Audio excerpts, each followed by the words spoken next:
जैसे जैसे एग्जाम नजदीक आ रहा है वैसे वैसे मन बेचैन हो रहा है।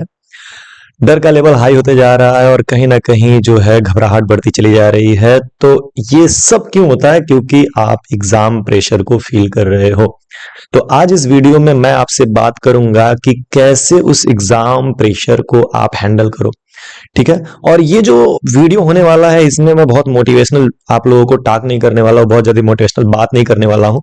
आपको मैं ये नहीं बताने वाला हूँ कि एक दिन में आप इतिहास बदल दोगे, भूगोल बदल दोगे, आप एक दिन में पूरा रिजल्ट बदल दोगे, ऐसा कुछ भी नहीं है। हम थोड़ा सा प्रैक्टिकल बात करेंगे, ग्राउंड लेवल की बात करेंगे, रियलिटी को समझेंगे कि रियलिटी क्या होती है और कैसे एग्जाम टाइम में जो भी बिगड़ चुका है या जो भी बना हुआ है उसको कैसे संभालना है, कैसे और बेहतर से बेहतर करना है। तो आज की जो बातचीत है इस वीडियो में जो हम करने वाले हैं वो कंप्लीटली रिसर्च बेस्ड है। जो मैंने रिसर्च करके अपने एक्सपीरियंसेस से जो इकट्ठा किया है उस पे बेसिस है, ना कि मोटिवेशनल टॉक है। तो अगर तुम मोटिवेशनल टॉक देखने आए हो, मोटिवेशनल बात करने आए हो, मोटिवेशनल बातें सुनने आए हो तो ये वीडियो आपके लिए नहीं है। लेकिन अगर रियलिटी को चेकआउट करने आए हो और सच में उस प्रेशर को हैंडल करने का साइंटिफिक मेथड लेने आए हो तो फिर आपके लिए ये वीडियो है। तो कंप्लीटली जो है सबसे पहले हम ये समझेंगे कि एग्जाम में जो प्रेशर हमको महसूस होता है वो सही चीज है कि नहीं। क्या ये जो एग्जाम प्रेशर है ये नॉर्मल है या फिर एबनॉर्मल है, यानी कि गलत है या कि बेवकूफी है।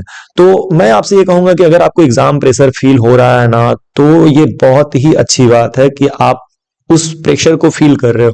क्योंकि जो बच्चा एग्जाम के प्रेशर को ले ही नहीं रहा है मतलब उसको एग्जाम का टेंशन ही नहीं है। एग्जाम प्रेशर मतलब फियर। फियर क्या है कि आप, फियर ये बताता है कि आप चीजों को सीरियस ले रहे हो, आप केयरफुल हो, आप देख रहे हो कि कैसे मुझे हैंडल करना है। अगर डर लग रहा है तो कहीं ना कहीं आप एग्जाम को लेकर के क्यूरियस हो, कहीं ना कहीं आप एग्जाम को लेकर के सोचते हो कि मुझे एग्जाम कैसे देना है, ठीक है, कैसे मुझे अच्छा करना है। तो फियर होना, डर होना ये गलत बात नहीं होती है। जब हम कभी जिम्मेदार होते हैं तभी तो हमें डर लगता है। जब हम गैर जिम्मेदार होंगे तो डर किस बात का? अगर मैं अपने बच्चों को लेकर के जिम्मेदार हूं तो उनके रिजल्ट को लेकर के मैं भी एक समय के लिए डरूंगा। अगर आप अपने रिजल्ट को लेकर के जिम्मेदार बनते हो तो आप डरोगे, ये नॉर्मल बात है। एग्जाम का प्रेशर अगर आपको फील हो रहा है तो ये बहुत अच्छी बात है। लेकिन उस प्रेशर को बहुत ज्यादा अपने ऊपर महसूस करना, बहुत ज्यादा अपने ऊपर ले लेना और उसकी वजह से पढ़ाई लिखाई को दिक्कत में डाल देना, ये गलत बात है। ठीक है।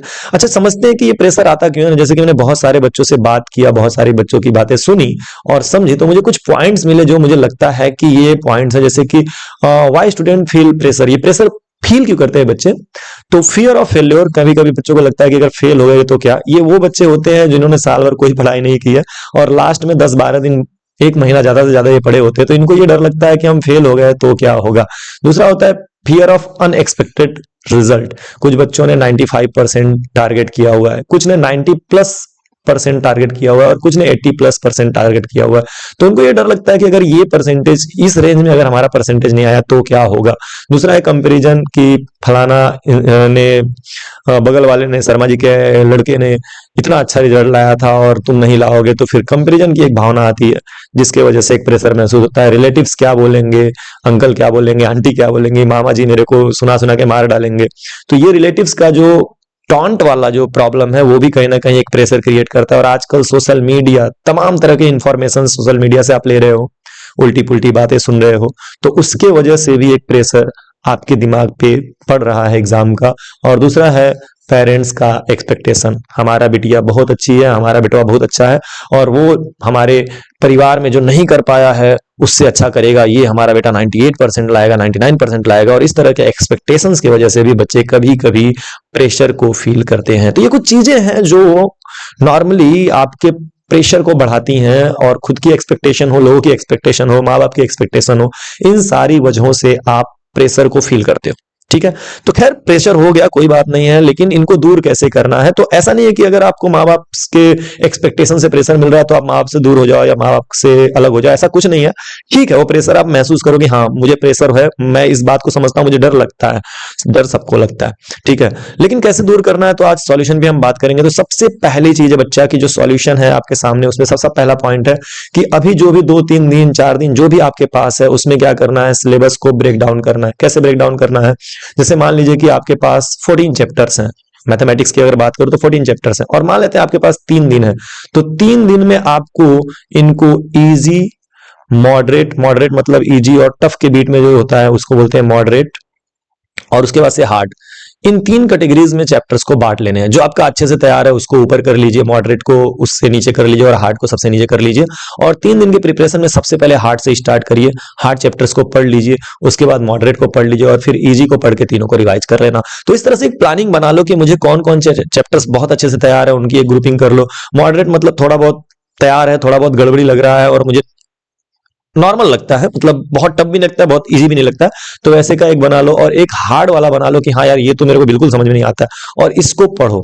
ठीक है, इसको पहले दिन पढ़ लो अच्छे से, और लेकिन एक दिन पढ़ने के बाद जितना तैयार हो गया उसको रोको और फिर मॉडरेट और इजी पे ध्यान दो, और 2 दिन इन तीनों को रिवाइज करो और इजी और मॉडरेट को और रिवाइज करो। क्यों? क्योंकि लास्ट टाइम में जब तुम इजी और मॉडरेट को पढ़ोगे, जो तुम्हारे लिए इजी है, जो तुम्हारे लिए मॉडरेट है, तो उस कंडीशन में तुमको कहीं ना कहीं से कॉन्फिडेंस मिलेगा, तुम्हें लगेगा कि हाँ यहां से हो पाएगा। और सीबीएसई ऐसा करती है कि हर एक चैप्टर से लगभग लगभग इक्वल नंबर ऑफ क्वेश्चंस पूछती है, इक्वल नंबर ऑफ मार्किंग होती है। ठीक है, तो सिलेबस का ब्रेक डाउन कर लो और उस हिसाब से रिवीजन करना स्टार्ट करो।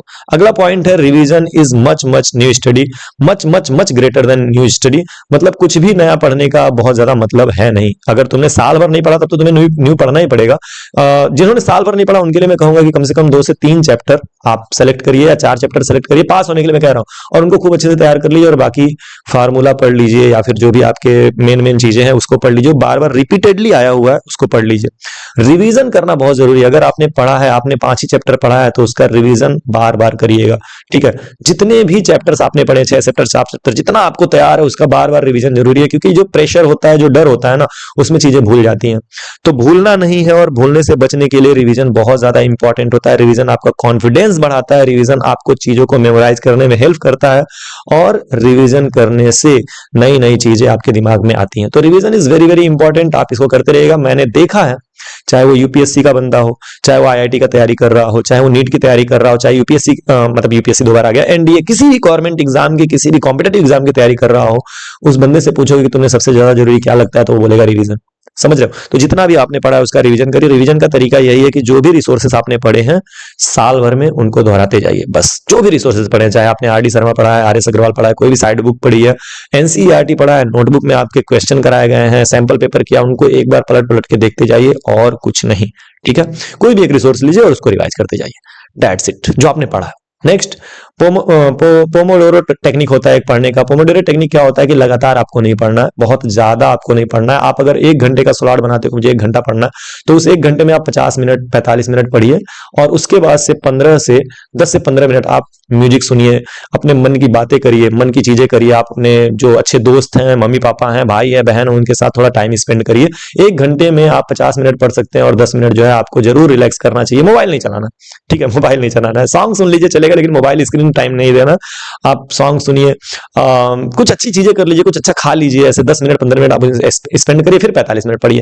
तो 1 घंटे के स्लॉट में आपको 45 मिनट से 50 मिनट पढ़ना है, और 10 से 15 मिनट आपको एंजॉय करना है। ठीक है, तो ये पोमोडोरो टेक्निक होती है जो बहुत ही कारगर मानी जाती है, जिसमें आपका माइंड रिलैक्स भी करता है और आपकी पढ़ाई लिखाई भी अच्छे से हो पाती है। ठीक है, तो इस चीज को आप जरूर करिएगा। Next, sleep. भाई साहब, एग्जाम प्रेशर में, फियर में, टेंशन में बच्चे कभी कभी सोना ही बंद कर देते हैं। कोई 4 घंटे सो रहा है, कोई 3 घंटे सो रहा है, कोई सो ही नहीं रहा है। ऐसा नहीं करना है। स्लीप बहुत जरूरी है। अगर नींद नहीं लोगे तो दिमाग काम करना बंद कर देगा, दिमाग पागल होना शुरू कर देगा। तो यार 7 घंटे की मिनिमम नींद लो। मैं तो ये कहूंगा 7 से 8 घंटे का मिनिमम नींद तुमको लेना है। तो ये 7 से 8 घंटे का नींद लेने के बाद से जो टाइम बच रहा है ना, उसमें पढ़ो, और उसमें भी 2-4 घंटे खेलने पे, एक्सरसाइज पे, मूवीज वगैरह, मतलब मूवीज तो नहीं बोलूंगा, लेकिन थोड़ा बहुत कोई अच्छा शो वगैरह, मतलब 8 घंटे तुमने सो लिए और 4 घंटे तुमने जो है कुछ अपने मन का कर लिया, और बाकी के जो बचे 12 घंटे उसमें आप पढ़ने की प्लानिंग करो। ठीक है, लेकिन आप ये कहो कि 24 घंटे में पढ़ते रहूं और सो ही ना, कुछ और करूं ही ना, ये गलत होगा। आपके बॉडी को, आपके माइंड को रिलैक्स चाहिए, आपके माइंड को थोड़ा सा ऐसा वर्क चाहिए, ऐसी चीज, ताकि दिमाग भी खुश हो पाए। ठीक है, आपका मन भी खुश हो पाए। तो बर्नआउट नहीं होना, एकदम पागल नहीं होना है। प्रॉपर स्लीप लेनी है, अच्छा खाना है, अच्छा पीना है, और एंजॉय करते करते पढ़ाई करनी है। आपके दिमाग की इफिशियंसी इससे बढ़ती है। ठीक है, तो स्लीप पर भी ध्यान देना, ध्यान से इस चीज को फॉलो करना। सोना अच्छे से, ठीक है, बहुत ज्यादा भी नहीं सोना। ये नहीं कि मैंने बता दिया कि सोना जरूरी तो 12-12 घंटे सोना लगे, ऐसा भी नहीं करना। ठीक है, चलो फिर नेक्स्ट सॉल्यूशन पे आते हैं। ये सॉल्यूशन नहीं है, ये एक लाइव लेसन है कि जो मार्क है वो लाइफ नहीं है। हो सकता है कि आपका नंबर आ जाए और आपको कुछ अपॉर्चुनिटीज मिल जाए, हो सकता है कि आपके नंबर खराब आ जाए और कभी कभी आपको डांट फटकार या फिर थोड़े बहुत ताने मन्ने सुनने मिल जाए, लेकिन ये जो मार्क है ना वो आपकी लाइफ को डिसाइड नहीं करता है, कभी नहीं करता है। अब कैसे नहीं करता है, जैसे मैं फाइनल मैसेज आपको देना चाहूंगा, लास्ट मैसेज जो मेरे एक्सपीरियंसेस है मैं उसके बेसिस पे आपसे बात करना चाहूंगा कि कभी कभी ऐसा हुआ ना कि जो बहुत टॉपर लड़का था या जो बहुत टॉपर लड़की थी, एक समय में ऐसा उनका डिक्लाइन हुआ, ऐसे डाउनफॉल हुआ कि वो छोटे मोटे जॉब के लिए परेशान होने लगे और उन्होंने बहुत स्ट्रगल किया। और वहीं पे मैंने देखा कि जो बच्चे 70% और 80% के बीच में लेकर के आए थे, वो लाइफ में स्ट्रगल किए और बहुत अच्छे जगह पे चले गए। तो कहीं ना कहीं आपका जो 10th का रिजल्ट है वो आपकी जिंदगी को डिफाइन नहीं करेगा। कहीं ना कहीं आपका जो आगे का एफर्ट होने वाला है 10th के बाद 12th के बाद, वो आपकी जिंदगी को सेप देना शुरू करेगा, आपका डिसिप्लिन। और ये क्लास 10th का जो आपका एग्जाम है वो आपको एक एग्जाम्पल दे रहा है कि किस तरह से आपको मेहनत करनी चाहिए, किस तरह से आपका 1 साल 2 साल 3 साल का एफर्ट एक बड़े रिजल्ट में कन्वर्ट होता है। तो अगर आप कहीं से चूक जाते हो तो इतना डरने की बात नहीं है, ये पूरी संभावना है कि जिंदगी आपके पास बहुत सारे मौके फेंकेगी। तो एक मौके के चक्कर में, इस मौके के चक्कर में अगर आपने बर्बाद कर दिया और आप सोचो कि नहीं यार मैं बेकार हो गया, बर्बाद हो गया, तो फिर आप बेवकूफ हो आपको ऐसा नहीं करना है। मैंने अपने लाइफ में बहुत सारे लोगों को देखा है जो एकेडमिकली बहुत पुअर थे लेकिन उन्होंने जीवन में बहुत अच्छा किया, क्योंकि वो बाद में समझ गए। तो अभी फिलहाल पेपर दो, रिलैक्स रहो। पेपर, अच्छा एक बात और बता देता हूं, मैंने देखा है कि आप जो भी रिजल्ट का एक्सपेक्टेशन कर रहे हो ना, उससे बेहतर रिजल्ट ही आपको मिलेगा, ऐसा होता है। अब मैं ये नहीं कह रहा हूं कि तुम जो है फेल होने चाह रहे थे तो पास हो जाओगे, ऐसा नहीं है, बट ये है कि हाँ, तुम अगर 80% एक्सपेक्ट कर रहे थे तो 90% आ जाएगा, जो तुम्हारी रियलिटी है उसकी बात मैं कर रहा हूँ। ठीक है, अगर तुमको 50% का उम्मीद था तो 60% आ सकता है। बस ईमानदारी से माइंड फ्री होकर के पढ़ो लिखो और बहुत प्रेशर मत लो। जो है टेक्निक काम करो, काम करने से होता है, प्रेशर लेने से नहीं होता है। प्रेशर फील हो गया, महसूस कर लिया, हाँ यार प्रेशर तो है, कहीं ना कहीं ये क्या होगा वो क्या होगा ऐसा सोच लिया, लेकिन हाँ मेरे पास ये रास्ते हैं, मैं इस चीज को फॉलो करूंगा, मैं इस चीज को फॉलो करूंगी। ठीक है, तो बेस्ट ऑफ लक, मेरे दिल से आप सबको अनंत शुभकामनाएं और आपका रिजल्ट बहुत शानदार हो, आपका पेपर बहुत अच्छा जाए। इस कामना के साथ, इस उम्मीद के साथ मिलेंगे आपसे रिजल्ट के बाद। तब तक के लिए बाय बाय, टेक केयर, पढ़ते रहिए और खूब आगे बढ़ते रहिए। और हाँ हाँ हाँ, एक चीज और, अगर तुम्हें किसी चीज पे डाउट हो, कोई प्रॉब्लम हो, कुछ भी दिक्कत हो, तो जरूर से जरूर मुझे बताना, मैं जरूर उस पर बात करूंगा। Take care.